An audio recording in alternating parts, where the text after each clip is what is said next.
नमस्कार साथियों। तो आज हम इस वीडियो में समझेंगे जो हमारे साथी नेट और जेआरएफ की तैयारी कर रहे हैं, तो उनके लिए बहुत ही महत्वपूर्ण वीडियो रहेगी। तो जो पॉलिटिकल साइंस विषय लिए हुए हैं और उस विषय में जो फर्स्ट पार्ट है स्वतंत्रता, लिबर्टी, उसको हम देखेंगे। स्वतंत्रता चैप्टर है राजेश मिश्रा की है, जो राजनीति विज्ञान की, उसी को हम देखेंगे और उसी को पढ़ेंगे। बहुत आसान शब्दों में कहने का प्रयास करेंगे ताकि सभी लोगों के, हमारे भी और आप लोगों की भी समझ आए। तो सबसे पहले देखिए कि स्वतंत्रता की उत्पत्ति कब होती है, कैसे होती है। तो सबसे पहले आधुनिक और प्राचीन के बीच यानी मध्य में स्वतंत्रता की उत्पत्ति हुई। जब स्वतंत्रता शब्द बीच यानी मध्यकाल में कैसा रहा, तब क्यों रहा और स्वतंत्रता किसका विरोध कर रही थी उस समय, इन कई चीज़ों को हम ध्यान में रखेंगे। स्वतंत्रता उस समय धर्म और समाज से किसको, व्यक्ति को स्वतंत्रता चाहिए थी। क्यों चाहिए थी? क्योंकि धर्म और समाज व्यक्ति का अपने अपने नाम पर, समाज के नाम पर और धर्म के नाम पर व्यक्ति का शोषण कर रहे थे, इसीलिए स्वतंत्रता किससे चाहिए थी? समाज और धर्म से चाहिए थी। ये एक पॉइंट ये हुआ।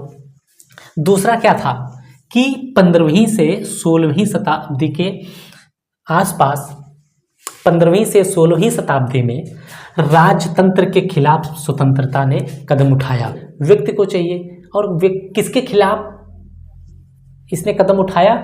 राजतंत्र के खिलाफ, राजा के खिलाफ। कब? 15वीं से 16वीं शताब्दी में। उस समय राजा थे, शासक थे।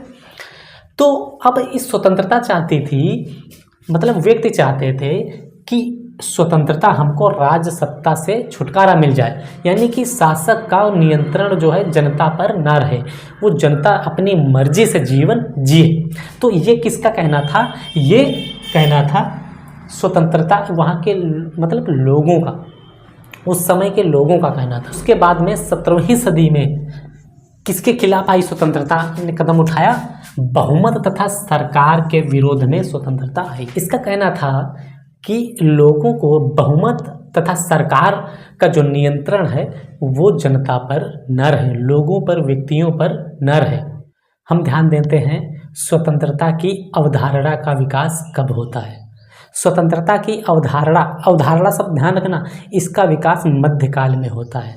यदि हम बात करें स्वतंत्रता शब्द कब आया और कहाँ से, किस भाषा से आया, तो स्वतंत्रता शब्द जो था, स्वतंत्रता शब्द लैटिन भाषा के लिबर शब्द से आया है और जिसका अर्थ होता है बंधनों का अभाव। तो और जो विचार थे व्यक्तियों के, जो विचार थे अपना व्यक्त करना चाहते थे, उस पर उसका नियंत्रण नहीं रहे। किसका? सत्ता का नियंत्रण नहीं होना चाहिए 17वीं शताब्दी में।